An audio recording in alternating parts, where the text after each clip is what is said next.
Fluminense estreou na Libertadores. O que você achou? Pois é, eu não gostei muito não. E como eu estou fazendo uma avaliação depois dos colegas do YouTube, de jornalistas, eu prometo a você que eu vou trazer informações que você não viu em canal nenhum. Vem comigo que a gente conversa melhor durante esse caminho.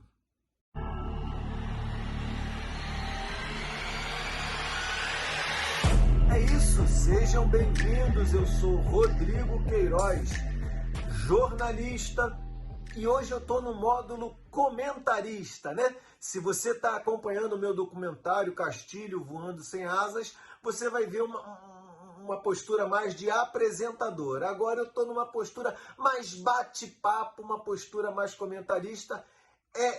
Isso é que é legal de você acompanhar um canal onde é feito por um profissional do jornalismo. Hoje vai ser uma coisa mais leve, eu já vou falar mais assim, não é aquela coisa menos formal. No final eu falo sobre o documentário que eu estou fazendo, tá? Bom, vamos lá. Eu realmente estou preocupado. Eu vi um time sonolento, um time em alguns determinados momentos cansado, e em outros, assim, meio que desbaratinado em campo. Esses caras estão fazendo o quê, cara? E aí, a gente não pode esquecer o seguinte, um dos argumentos do senhor Fernando Diniz é que, mas eu estava sem tempo para treinar, né? O calendário me pregou uma peça. Eu treinei, o time já voltou mais tarde que os outros, porque férias no Brasil é lei, você tem que fazer qualquer profissional parar pelo tempo especificado pela lei. Assim o Fluminense fez. E quando voltou, treinou 6 dias e já estava muito próximo da final da Recopa contra a LDU. E o Fernando Diniz levou o time a campo, um pouco tempo de treino, e usou isso como argumento. Eu não pude treinar, não pude treinar o time. Agora pôde. Agora o Fluminense pôde treinar. O Fluminense treinou por mais de 2 semanas. E aí, se vocês forem parar para pensar, isso é algo que se repete nos times do Fernando Diniz. Teve um prazo maior de treino, então você vai ter contusões. Porque o Fernando Diniz leva o time ao extremo. Os treinos do Fernando Diniz são insanos. Repete de novo, faz mais uma vez, vamos, não para, faz, pronto, perdemos o Ganso. Não é a primeira vez que a gente perde o Ganso numa parada maior. O Keno não se contundiu durante uma partida, não foi nesse treino maior. Mas o Keno não se contundiu numa partida, assim como o Cano. O Cano é a mesma coisa do Keno. Ele se contundiu durante treinos, mas foi antes do Fla-Flu. Ok. Agora, Paulo Henrique Ganso e Manuel se contundiram durante o treinamento. Esse longo período que o Fluminense parou. E é exatamente por causa disso, porque o Fernando Diniz leva os treinos dele ao extremo. Tá errado? Não.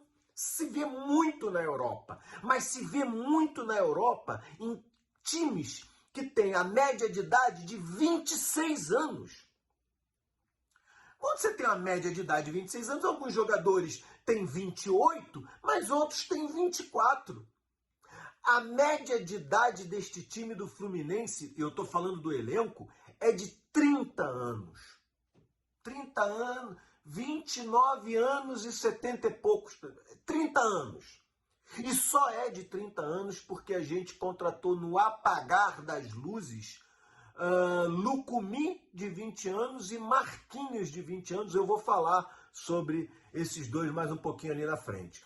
Ou seja, se você tem um time com um elenco com uma média de idade de 30 anos, não é bom forçar muito. você tem que ter um treino para uma equipe nessa faixa etária de idade. A minha opinião é que esse time é um pouco velho. Mas tudo bem, foi campeão da Libertadores, bicampeão carioca, campeão da Recopa, sim. O problema é que você então tem que adequar a sua forma de conduta de treinamento para o elenco dessa idade. Senão, não vai dar certo. E eu vou mais além, hein? Keno fez falta, como sempre, o Cano, mas este jogo era para o Manuel. Definitivamente este jogo era para o Manuel. É interessante, né, que você vê as pessoas já se acostumaram, inclusive nós que analisamos e vocês que são torcedores do Fluminense, as pessoas falando, agora o Fluminense está em campo sem nenhum zagueiro de ofício, foi o que o locutor da Globo disse. Ei, como assim agora? O Fluminense entrou em campo sem nenhum zagueiro de ofício. É porque a gente já se habituou a Felipe Melo como sendo zagueiro. De novo, Felipe Melo não é zagueiro. Felipe Melo é cabeça de área. O Fluminense precisa de um zagueiro. Um só. Não precisa ser dois, não. Um zagueiro, gente, de ofício, jogando. Pelo amor de Deus. E essa zaga do Fluminense, a média de idade da zaga, Felipe Melo e Thiago Santos, a média de idade deles é 37,5 anos. 1-0 Alianza Lima. O time só melhorou quando o Diniz baixou a média de idade da zaga de 37,5 para 22 anos. Olha que coincidência, gente. Que coincidência. André e Martinelli têm cada um 22 anos, a média de idade é 22 anos.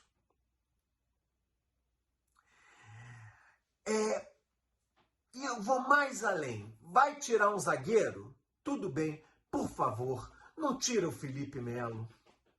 Por que tirar o Felipe Melo? Não tira o Thiago Santos. Por que deixar o Felipe Melo? Ele tirou o Thiago Santos. Recuou um pouco o André. E aconteceu o que acontece frequentemente com esta zaga.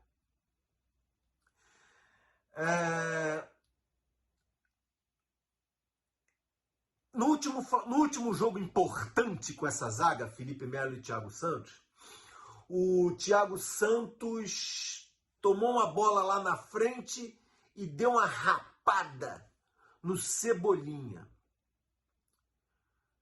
Expulso corretamente. Corretamente. Ele entrou para... Eu não sei se o intuito dele era para machucar, mas a entrada, depois que o árbitro foi chamado no VAR e aquela imagem ficou sendo reproduzida inúmeras vezes, cara, a expulsão do Thiago Santos foi correta. Tirou o Thiago Santos, deixou o Felipe Melo. O cartão que o Felipe Melo tomou foi correto, ele foi para parar o jogo. Malandro, segurou o cara, caíram os dois no chão. Peraí, meu amigo, tá querendo enganar quem? Você parou a jogada pendurado.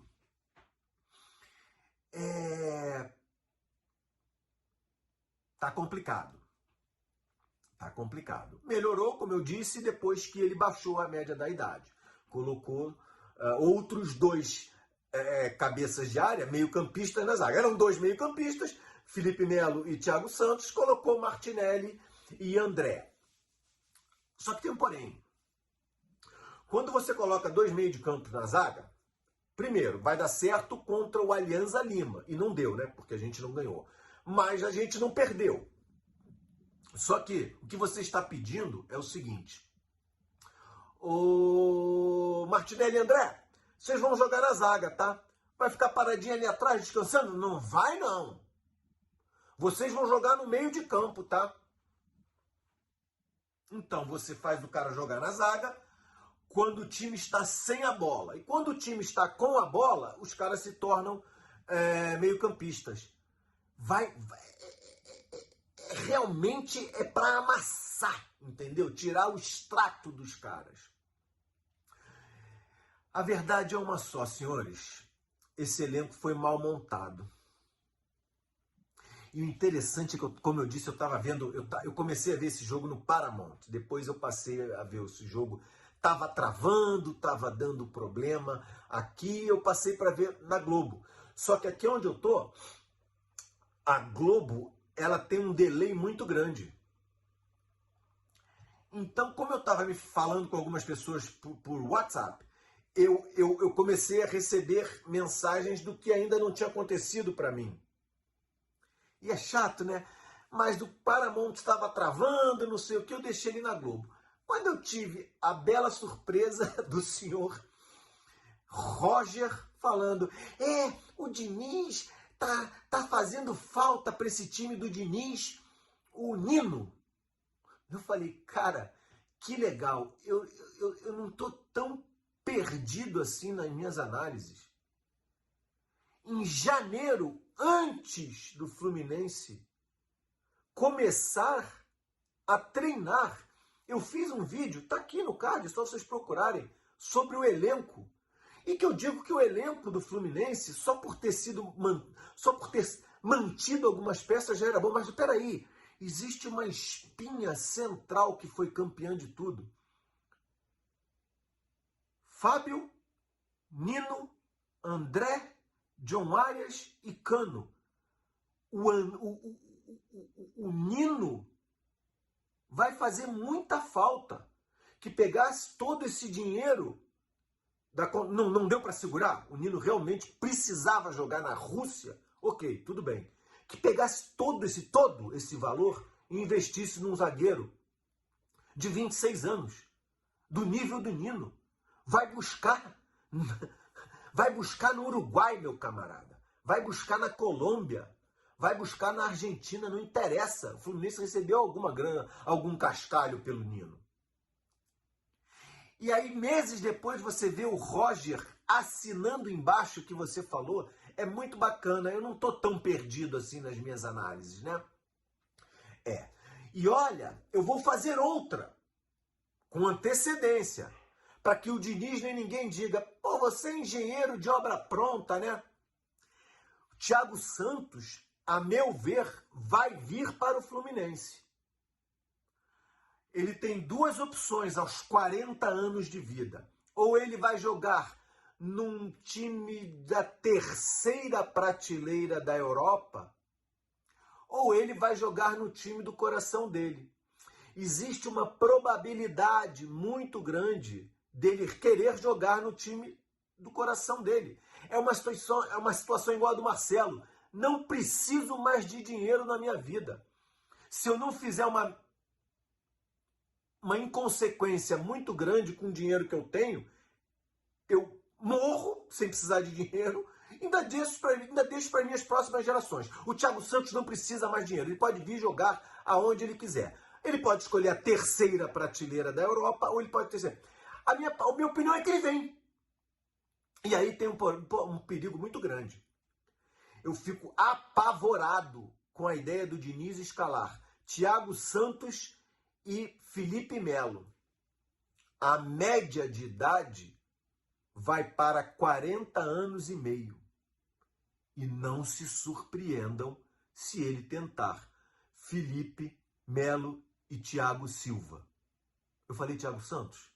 Se eu falei Thiago Santos, me desculpa, eu estou falando do Thiago Silva. A vida inteira eu estava falando do Thiago Silva. E pode acontecer isso. Pode acontecer isso. Esse time precisa rejuvenescer. Esse elenco, que eu vi várias pessoas bradando, nos reforçamos! Nos reforçamos! E eu falava, peraí, não nos reforçamos tanto. O maior reforço do Fluminense foi ter mantido o André e o John Arias. Quando eu falei que esse elenco era bom, eu estava me referindo à não venda do André ainda, e a permanência do John Arias ainda. Agora, se você for pegar nome por nome que a gente contratou, tá aqui, eu vou ler para vocês, nos reforçamos mais ou menos. Vamos começar pelo Renato Augusto? Entrou no lugar do Ganso. Pô, olha aí, o Ganso não tinha sombra, agora o Ganso tem sombra. Renato Augusto jogou 20 minutos. E aí entrou o Lima, que sempre teve ali. Para que pagar o salário monstruoso do Renato Santos? Se você vai terminar usando mais o Lima. O Lima sempre teve ali. O Lima, ele era o segundo substituto do Ganso, passou a ser o terceiro, porque talvez ele não tenha uma bola assim de, meu Deus do céu, vamos ser bicampeões da América com o Lima. Vamos então falar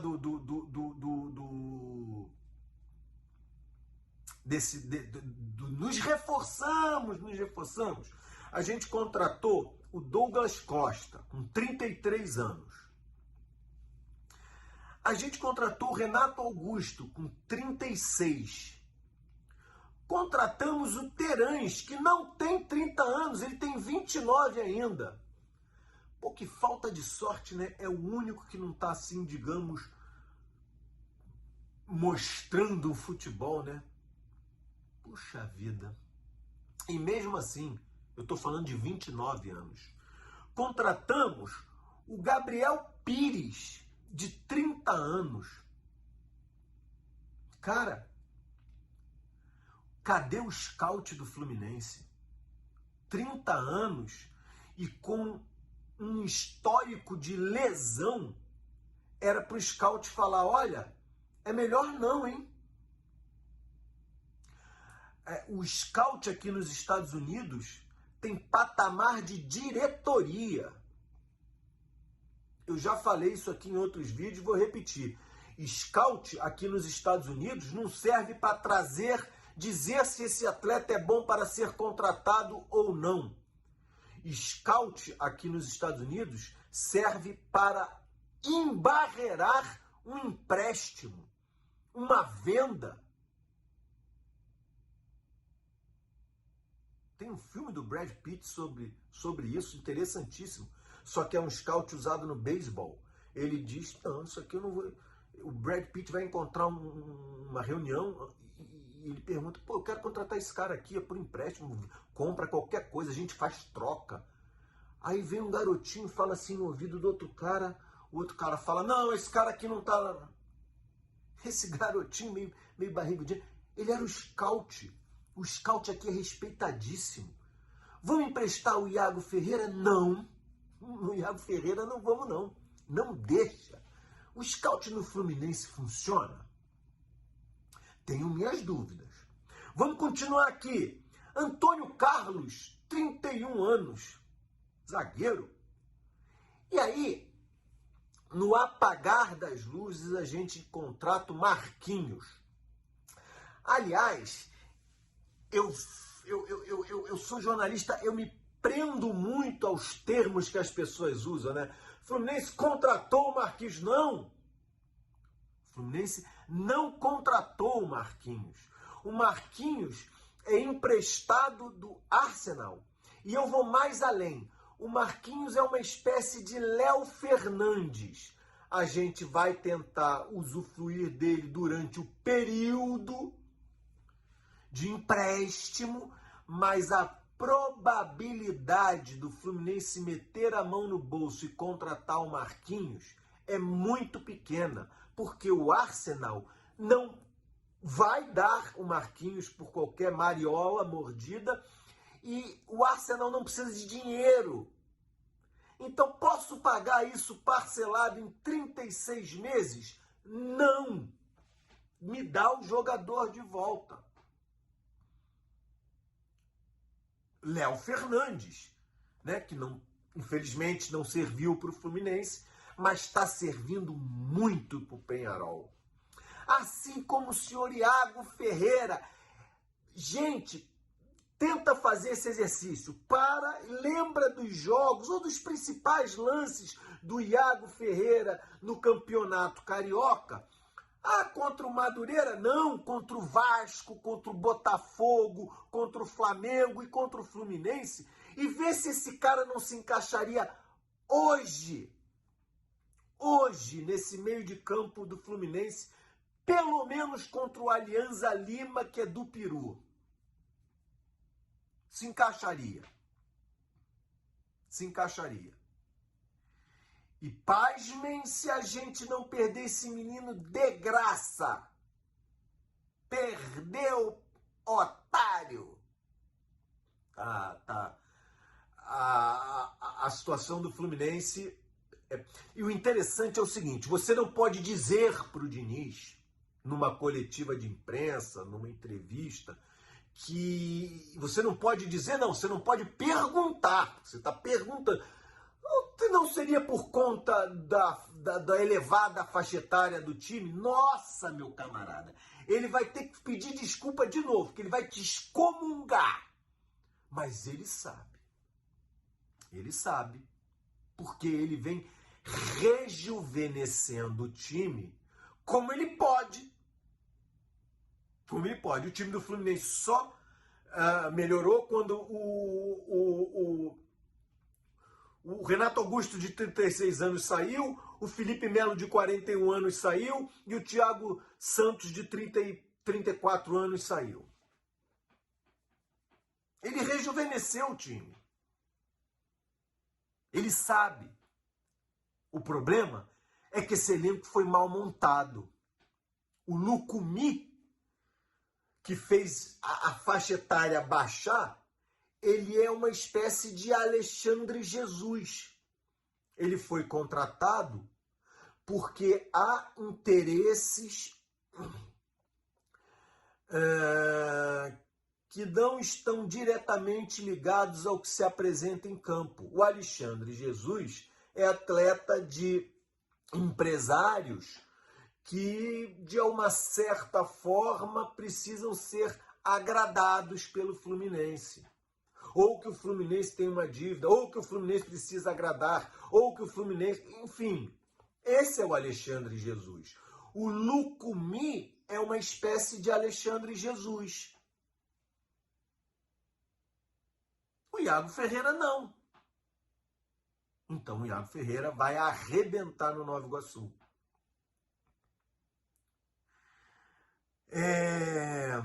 Deixa eu ver mais aqui. Bom, por fim eu vou falar do esquema de jogo do Fernando Diniz. O Fernando Diniz começou a montar um esquema de jogo que não chamou só a atenção do Rio de Janeiro, não chamou só a atenção do Brasil, chamou a atenção do mundo. Um comentarista de esporte do New York Times fez uma matéria grandiosa sobre a forma e o esquema de jogo do Fernando Diniz. E o que acontece é o seguinte, o Diniz joga mantendo a posse de bola, com um time aposicional, ou seja, você não tem lugares fixos, o Marcelo vai para lá, o Keno troca para cá, às vezes você troca Keno com John Arias, às vezes Keno e John Arias estão de um lado, às vezes John Arias e Keno estão do outro. É aposicional. E poderia ser aposicional com posse de bola, mas, por exemplo, só o meio de campo conduz a bola. A bola fica ali no meio de campo, quando você parte, não fica na defesa, não fica no ataque, fica ali no meio de campo. Mas não é assim. Todo time participa de uma posse de bola. Ou seja, os toques têm que ser rápidos. Você tem uma posse de bola com toques rápidos. Basicamente, é essa forma de jogar do Fernando Diniz, isto é o dinizismo. Isso chamou a atenção do mundo. E o que aconteceu foi o seguinte, a gente começou a perceber que as pessoas começaram a estudar o dinizismo por necessidade. E o que todo mundo achou que fosse a solução seria uma marcação alta na saída de bola do Fluminense. Não é, ficou provado que não é, porque marcar alto é o que o Fernando Diniz precisa. Ele quer que você suba o seu time para marcar alto, tanto que ele joga uma isca. Aqui, ó, tô tocando a bola aqui na entrada da pequena área, meu amigo. Vem buscar, vem buscar. E aí ele sai daquilo ali. Quem estava marcando alto tem que voltar correndo, e voltar, a gente sabe que é algo perigoso, correr para trás para fazer uma marcação média, correr para trás para fazer uma marcação baixa. Então, isso os times fazem 20, 25 minutos e depois isso se torna perigoso para jogar contra o Fluminense. Não é essa forma que você vence o Fluminense. O Tite provou isso no segundo jogo, quando classificou o Flamengo. No primeiro também o Tite fez isso. O Tite colocou o time um pouquinho lá em cima para marcar o Fluminense alto. Falou, os caras estão cansando. No segundo tempo, o Tite já mudou a forma de jogo. A forma de jogo para vencer o dinizismo, vou abrir um parêntese, por conta da faixa etária do Fluminense, é a seguinte: se fecha um pouquinho atrás, uma marcação média no meio de campo, traz o Fluminense para cima de você. Ei, não fica tocando bola aí na entrada da área não, porque eu tô aqui atrás, tá? Então você tira o Fluminense daquele negocinho, dá a bola pro Fluminense e tira o Fluminense do campo dele. Não adianta você querer disputar posse de bola com o Fluminense. O Fluminense conseguiu fazer, o dinizismo conseguiu ter posse de bola até contra o Manchester City. Tocou, pá, mesma coisa que os caras fazem exaustivamente nos treinos. Então não é este o caminho. Recua um pouquinho, não é para fazer um ferrolho lá atrás na defesa, recua um pouquinho. Fluminense, ó, não vou aí não, tá? Tira o Fluminense do meio campo deles. Recupera uma bola, eu não gosto de usar o termo bola perdida, porque se o Fluminense não perde a bola, né, recupera uma bola do Fluminense e sai rápido. Acabou. Porque rápido, esse time do Fluminense definitivamente não é. Traz o Fluminense do teu campo, recupera a bola e sai rápido. Quando você sai rápido, é gol. Ou é cartão vermelho para o Thiago Santos. Ou é Felipe Melo pendurado. Ou seja, tivemos que tirar o Felipe Melo. A questão é, Diniz, tá manjado. O que você vai fazer? Qual é o plano B? Eu sou grato de ter o Diniz como técnico do Fluminense com o plano A.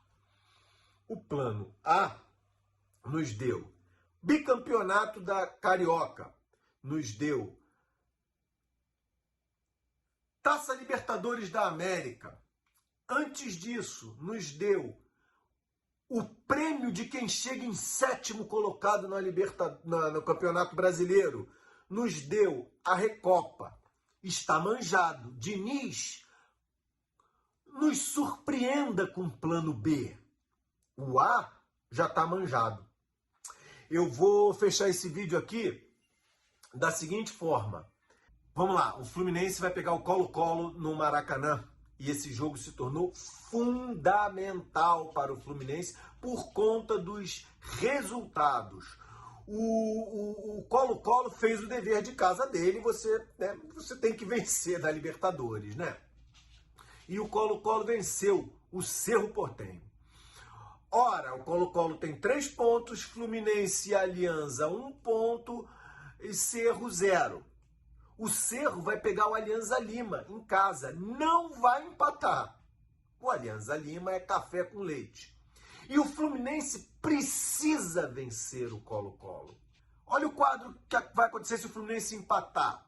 Colo-Colo 4 pontos. Cerro 3, Fluminense 2. O Alianza era o time mais fraco desta chave. Era a chance de 3 pontos fora de casa. E o Fluminense não conseguiu. É realmente lastimável. Vencendo o Colo-Colo, fica Colo-Colo 3, Fluminense 3, Cerro 3, Aliança 0. A única coisa que não pode acontecer é uma não vitória, empate ou derrota. Vamos torcer. Meus amigos, eu queria falar sobre o documentário que eu estou fazendo, Castilho Voando Sem Asas. Eu comecei ele durante a data FIFA. Durante a data FIFA eu fiz 2 episódios. Eu resolvi fazer episódios curtos porque é pra gente descompilar. Quando você estiver chateado com o Fluminense empatar com o pior time da chave dele, veja um documentário sobre o Fluminense, tá muito bacana. Castilho Voando Sem Asas. Eu já tenho 2 documentários, nenhum dos 2 chega a 15 minutos. Me dá essa força. Se você chegou até aqui, muito obrigado. Compartilhe o meu material. Se inscreva nesse canal. Esse canal está começando. Precisa da sua inscrição. Deixe o seu like para que eu possa ter o meu material. O YouTube me ajude na divulgação. E a gente se vê até a próxima. Grande abraço.